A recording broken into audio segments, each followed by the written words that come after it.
problème, c'est que maintenant, dans le porno, on demande des pratiques de plus en plus extrêmes. Je pense pas que le fantasme de Monique, 40 ans, c'est de se prendre 3 pénis dans les fesses. Donc c'est tout le temps de la surenchère, la surenchère. Je pense que ça manque quand même de revenir à certaines bases. Salut, c'est Nikita Bellucci, je suis actrice et réalisatrice de films pornographiques. Aujourd'hui, je suis chez Melty et nous allons démêler le vrai du faux de cette industrie. Les acteurs et actrices porno ne prennent pas de plaisir lors des tournages, tout est simulé. Une scène, ce n'est pas simplement tirer son coup, il faut savoir se placer face à la lumière, se cambrer, quitte à se déplacer des vertèbres. On n'est pas là pour prendre notre plaisir. Moi, personnellement, j'en prends une fois toutes les 5 scènes à peu près. Les orgasmes sont souvent simulés. La scène va durer à peu près 4 à 5 heures. Donc quand le réalisateur nous dit « Ok, alors là, tu vas monter, tu vas jouir, tu vas faire... » Ah oui, ah oui, ah oui. Et là, tac, t'as ta jouissance et on peut passer à la pause suivante. Un acteur ou une actrice porno a plus de risques d'attraper des MST.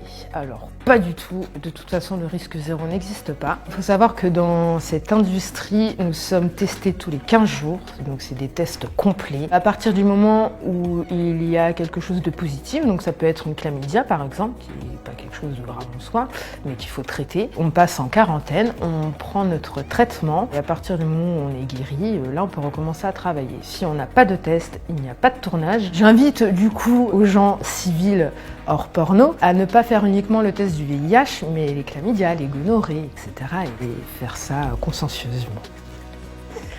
La femme n'est pas respectée dans l'industrie du porno. Je pense qu'il n'y a pas besoin du porno pour ça. Il faut savoir que la femme dans l'industrie du porno a une place très importante. C'est-à-dire que s'il n'y a pas d'actrice, il n'y a pas de film. Après, il y a eu des dérives, notamment des filles qu'on va forcer à faire certaines pratiques, qui vont arriver par exemple pour faire une scène vaginale, quelque chose de très safe, et puis qu'au final, on va essayer de forcer à faire des pratiques un peu plus extrêmes. Donc ces filles-là, on va les endormir, on va les manipuler, et au final, elles se retrouvent à faire quelque chose qu'elles ne veulent pas faire, elles n'osent pas dire non parce qu'il y a toute une pression derrière. Quand on ressort de ce genre de tournage, forcément, on n'est pas très bien. De plus en plus de filles le dénoncent et il faut les encourager à continuer de le faire. À partir du moment où tu es travailleuse du sexe, on a du mal à imaginer par exemple une prostituée se faire violer, sauf que ça existe. Quand une actrice porno va le dénoncer, on va se dire ouais bon, au final, elle se prend ce qu'elle se prend dans les films, ça va, c'est pas un viol qui va lui faire du mal.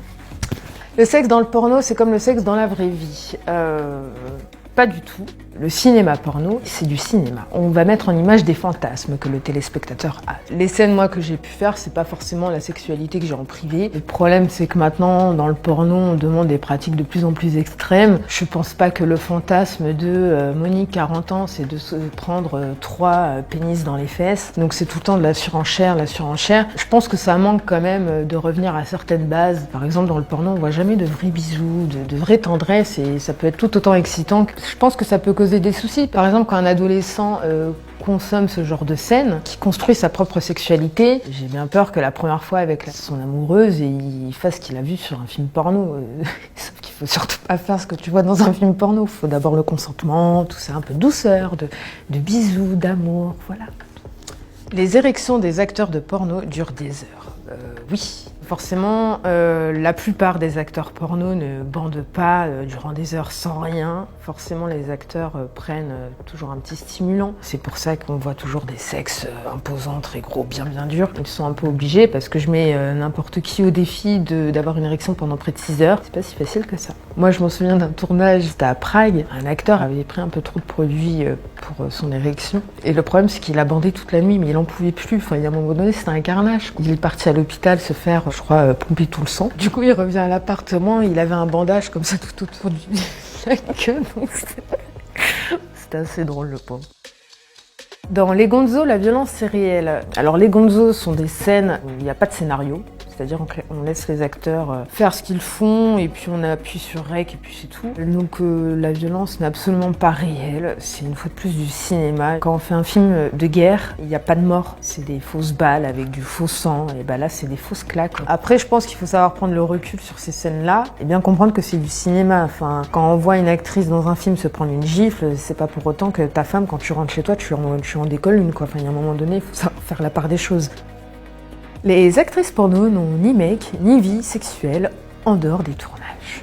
Je me demande si on pose cette question aux acteurs porno. Et à partir du moment où c'est une actrice, on va toujours se dire mais c'est pas une femme à marier, celle-là on peut pas la présenter à ses parents, mais elle peut pas avoir de gosse. Eh bien si en fait, parce que ça reste un être humain. Et une fois de plus, elle dispose de son corps comme elle l'entend. Oui, les actrices porno sont des femmes à marier ou pas, ou peu importe. Mais c'est des femmes bien. La seule personne que j'aime et la seule personne qui me fait vibrer, c'est mon mari et personne d'autre. Parce que voilà, pour moi, le porno, c'est un travail. L'acteur, il pourra faire absolument ce qu'il veut. Si j'ai rien envie de ressentir, je ne ressentirai rien. Si j'ai envie de tout bloquer, je bloque tout. Moi, ça m'a déjà arrivé qu'un homme qui me dise toutes les belles choses qu'une femme a envie d'entendre, un homme qui me présente à ses enfants, me dise au final, non mais je ne peux pas te sortir avec toi parce que tu es actrice porno. Il faut savoir que cette personne est réalisateur porno, donc c'est ça qui est assez drôle. C'est souvent la bonne excuse en fait quand on n'a pas envie de prolonger avec la femme.